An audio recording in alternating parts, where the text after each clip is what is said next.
Hello and welcome to PE Insights podcast, conversations about PE with me, your host, Nathan Walker.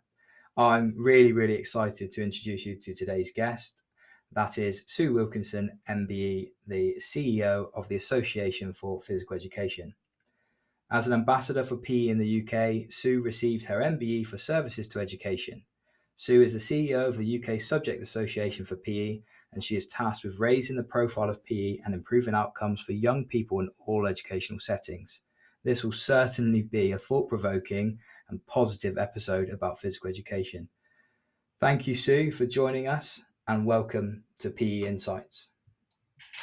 Hi, Nathan. Well, firstly, what a privilege. Thank you very much for asking me to do this. I haven't done many of these, so if I get it wrong, please feel free to tell me off.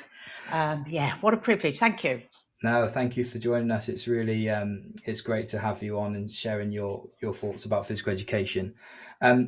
So I start every podcast with a little bit of a bio. So tell us about your educational journey to date. Well, I went to school in Birmingham. I was very lucky, passed the 11 plus, went to a grammar school which was embedded in physical education and sport, obviously. So for a long time I was on a journey for PE. My parents, I think, really wanted us to be involved, and I was so lucky to have that sort of DNA of loving PE and sport. You know, I have a 93-year-old aunt who passed away sadly last year, but swam for the army. And she was my godmother. And for a woman to do that, born in the 20s, was quite incredible. That's impressive. So I've got that yeah. in my education DNA. My mother was a skater, ice skater and hockey player, and my father played anything he could. So I was didn't have a rattle. I was given a football when I was a baby. So I came across that whole sort of journey of loving lifelong PE and sport. I then went to Bedford, where I was taught by the legend of physical literacy, Margaret Whitehead. I did a human movement and studies double main degree, and obviously went off on the PE route from there on. I worked in secondary schools, then I did some advisory work, and then was given a full-time job as a PE advisor, and I trained for Estin and Ofsted, and I worked in both countries, England and Wales, in terms of supporting how schools can raise the standard PE as well as inspecting as well. Then went into higher education, then was seconded to write a strategy for CPD for PE for AfPE and the Youth Sport Trust.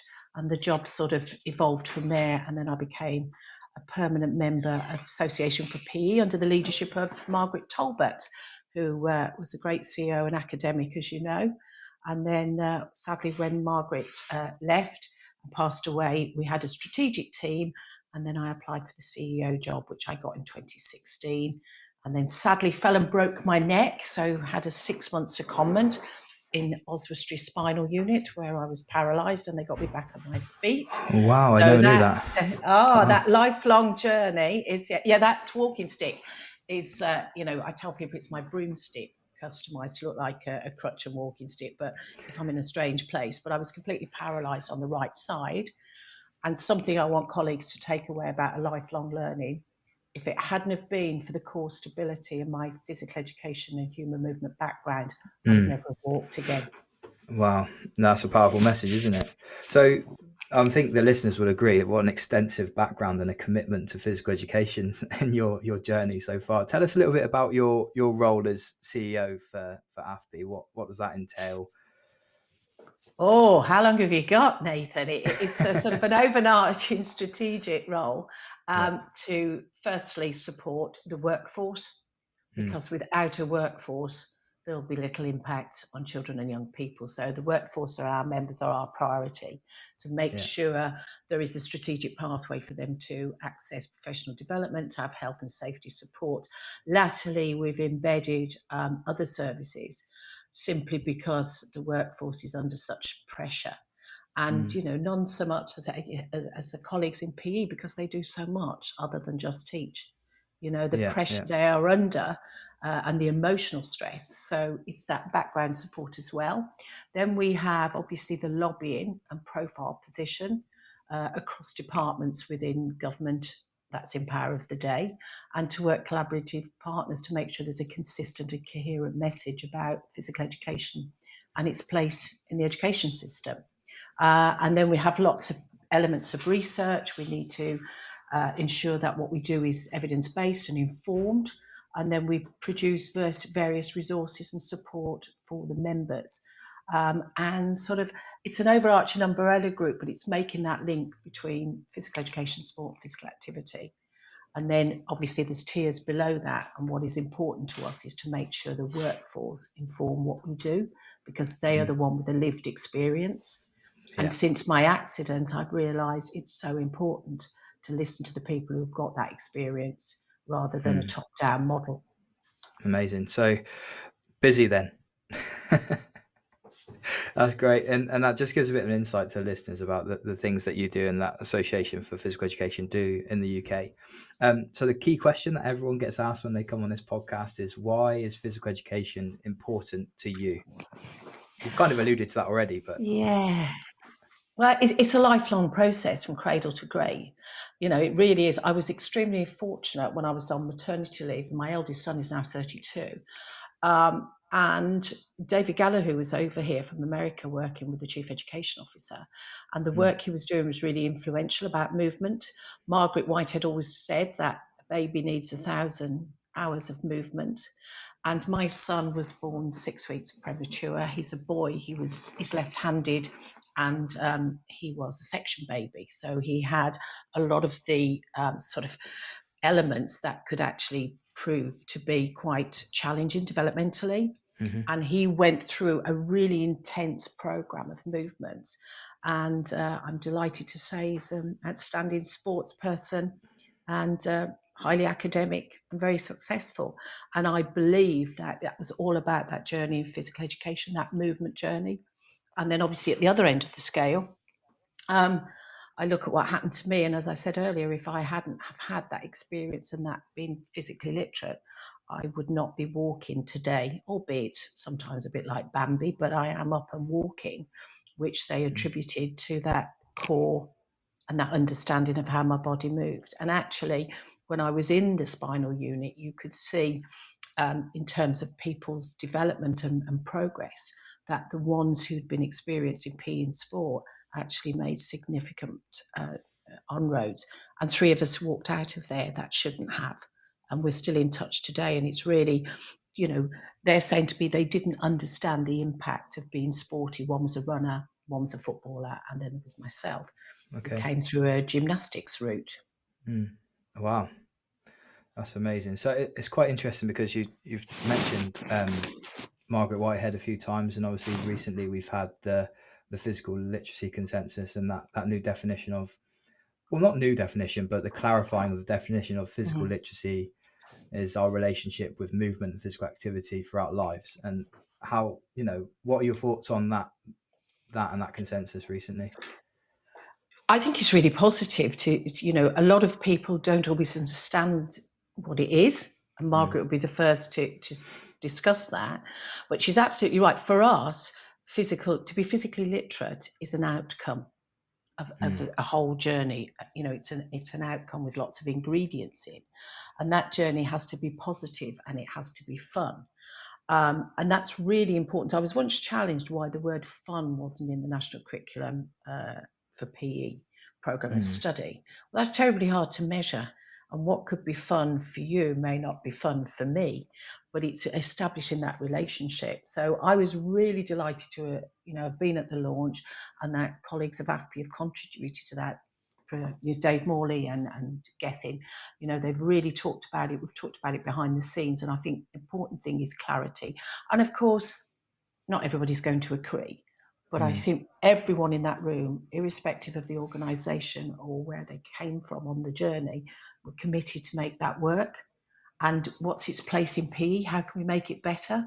What's PE's contribution to physical literacy? Because it isn't just in the school context. As I say, it's from cradle to grave.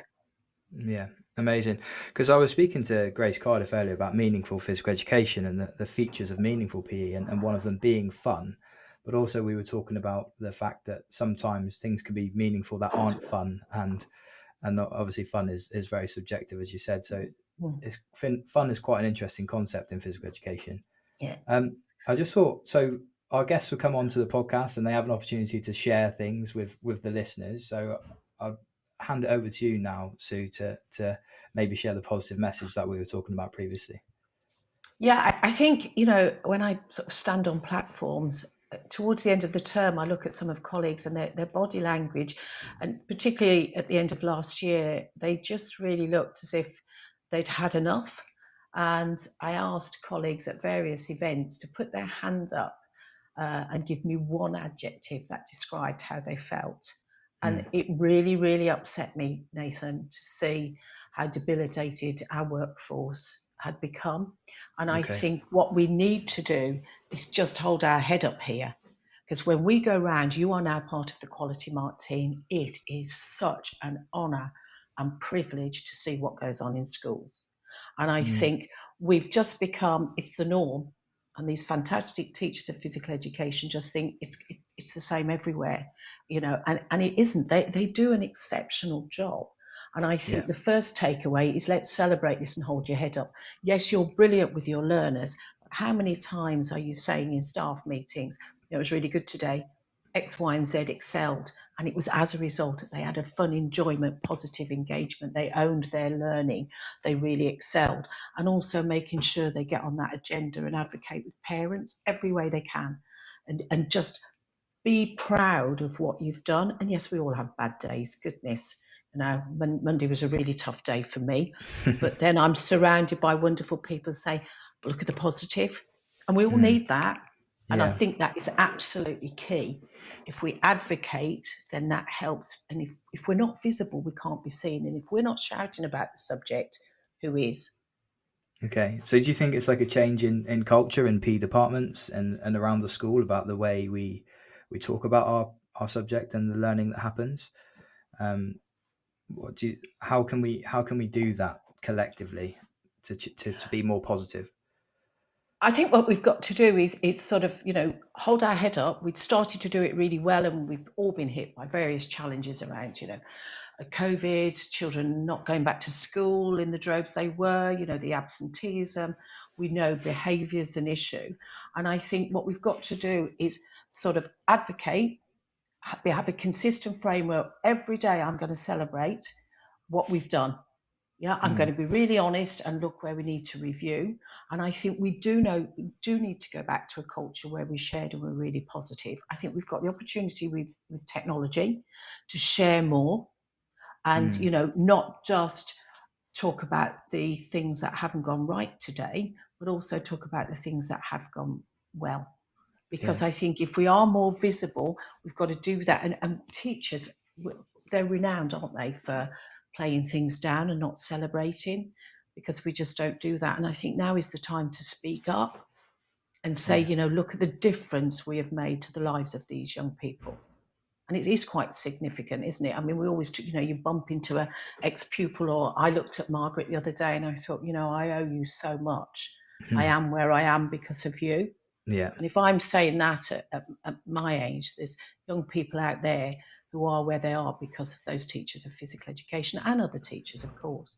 But so the change, we almost need a bit of a seismic shift to become quite boastful about what we do, because we don't do that.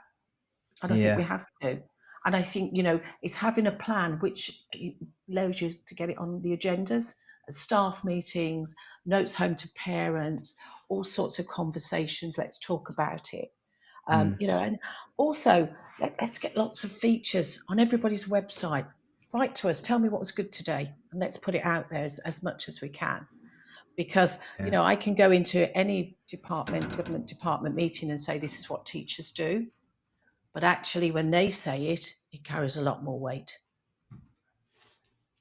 Yeah, that's great. I think one of the key things for me that I'm thinking about is the stakeholders. So obviously we've got children in front of us a large proportion of the time, and we're having an influence on the way they view physical education.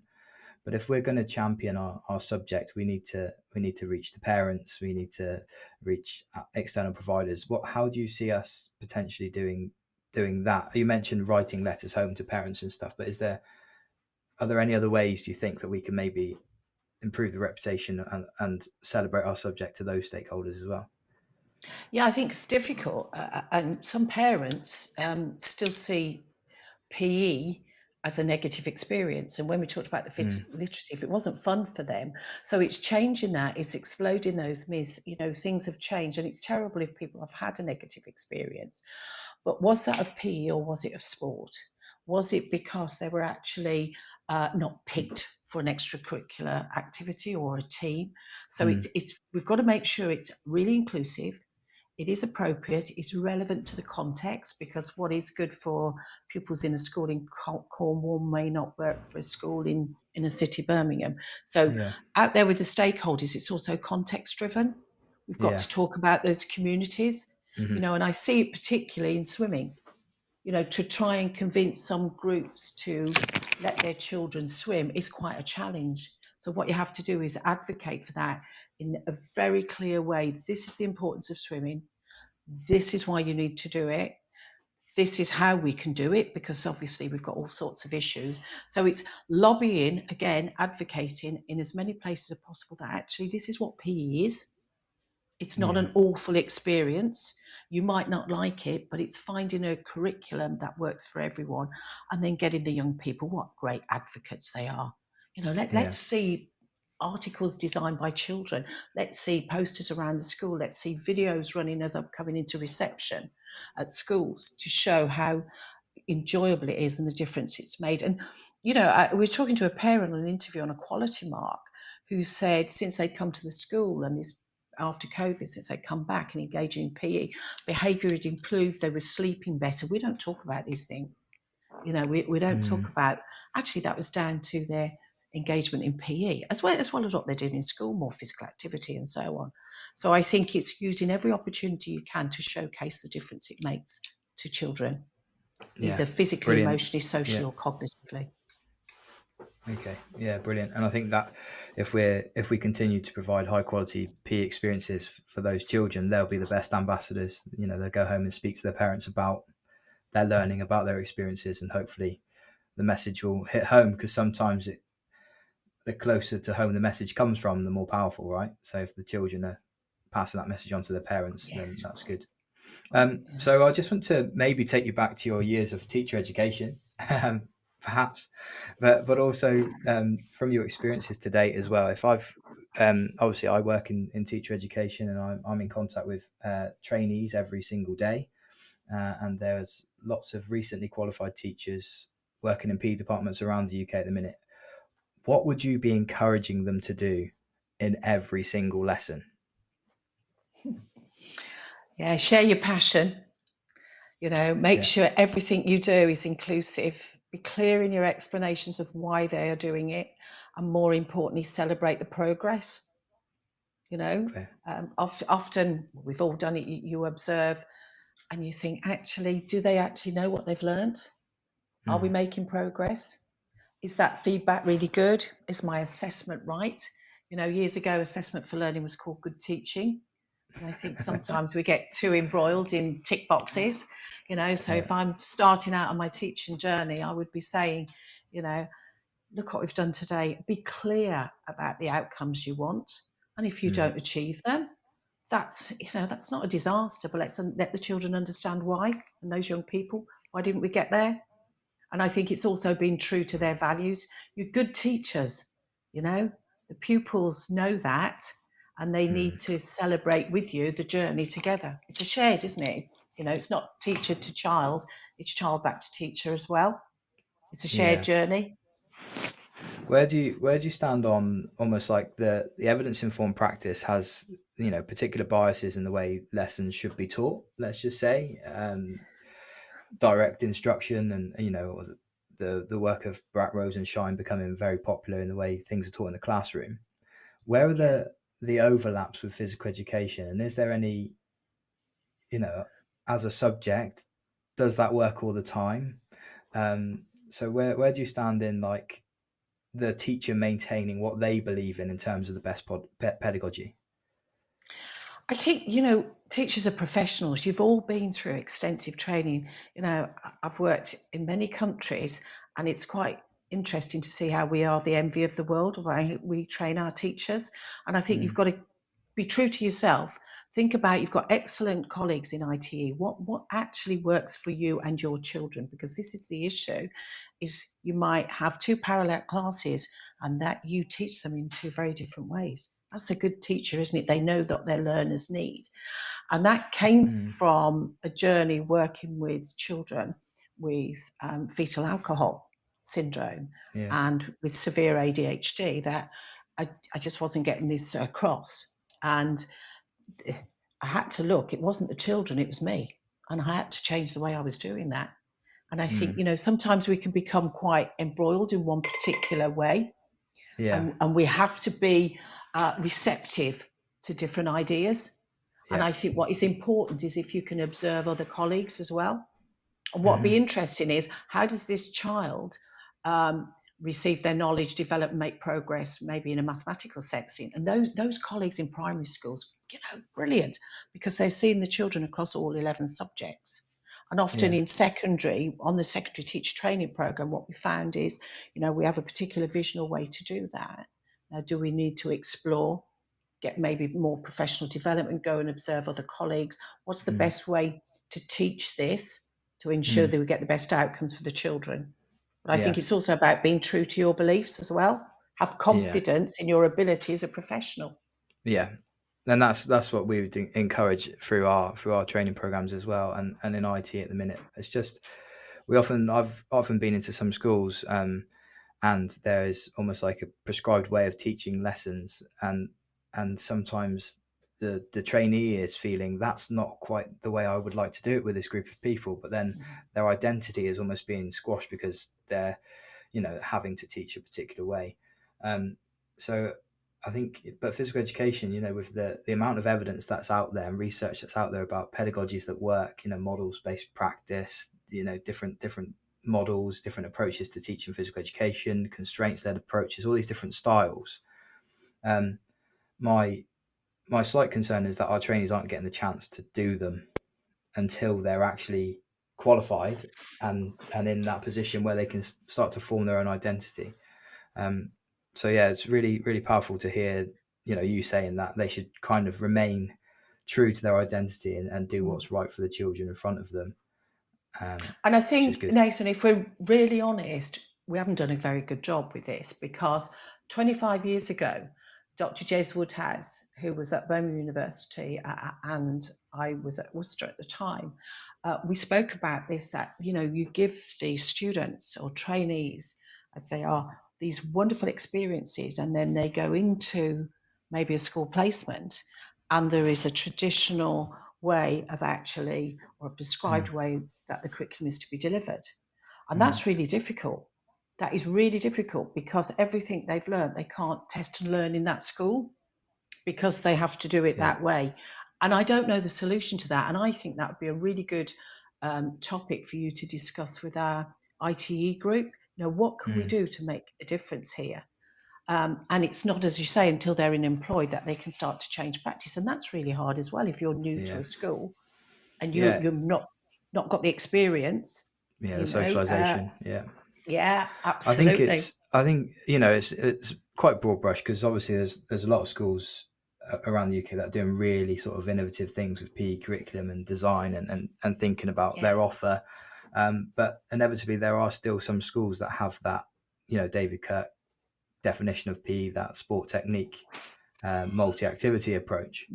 And, it's not every school, but we need to, we need to keep, when we talk about being ambassadors of the subject, our teachers need to be shouting about the different approaches and different styles and different ways they're teaching PE to make those experiences positive as well, which is quite a big message.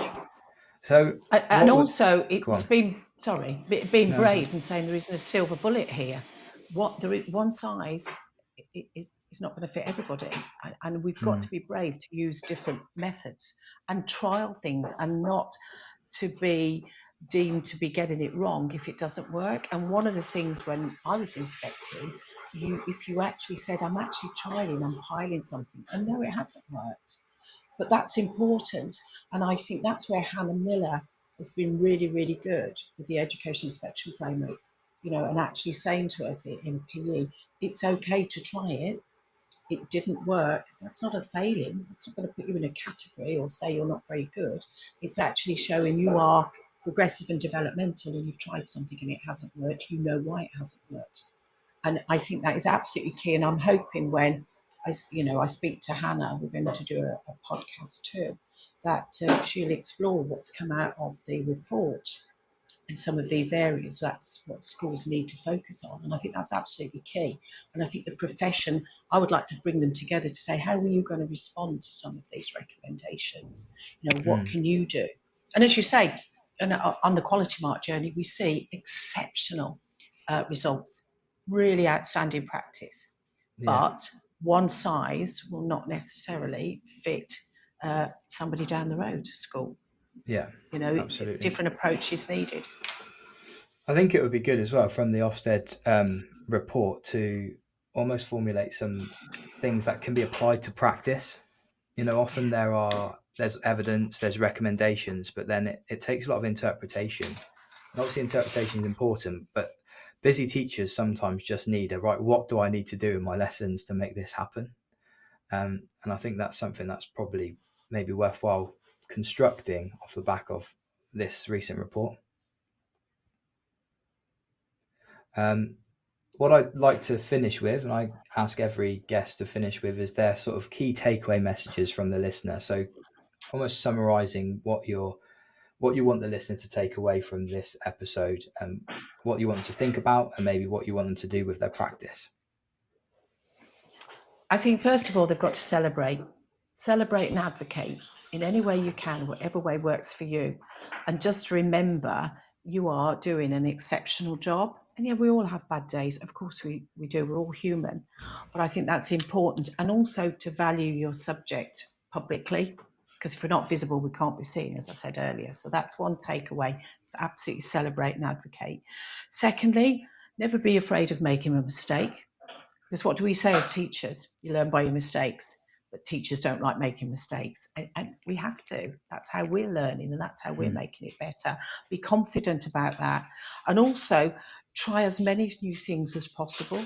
Look at that Ofsted report and think, what can I do practically to actually change this? But also look at the report and say, I do that, and we do it very well. Our department or our subject do this really well. And just, focus on the areas you need to develop. And then, as I say, celebrate and advocate where you really are a shining model. And then talk to as many partners as you can. Talk to us. Say to us, we'd like to do a webinar on how we've responded to these recommendations. Listen to us. We're the people who live in the experience. This is a practical way to respond to some of these recommendations. As you say, teachers are really busy, and I totally understand that. But you are a profession. And you are really important individuals. And if we think about comparing us with the medical profession, they are given time and resources to invest and develop their knowledge. And I think teachers have to do that. I know they're exhausted when they get home, but we have to ensure our teachers have time and money to carry on developing their professional role. Because if they don't, then, we all become tired and do the same thing, and we can't keep doing the same things differently. We've got to do different things if we're going to make a difference, because we've got different challenges now. Yeah, and also coming back to that positivity point, when you're tired, if you've got a negative outlook, it makes things that bit worse, doesn't it? So remaining positive is going to be really important. Sue, thank you so much for your time. I appreciate you've got lots on, and I'm really grateful for the fact you've jumped on and had a conversation with me today. It's been really great to hear your story and what you do, and also your key messages. And hopefully the listeners of PE Insights have found today's episode really enjoyable. And as always, if you've got any feedback or any responses to the podcast, then feel free to leave it on Twitter, by direct message, or any comments through Spotify. Thank you so much, Sue. Really appreciate talking to you today. Thank you so much for inviting me. Such a privilege. And just keep going and flying the flag for physical education.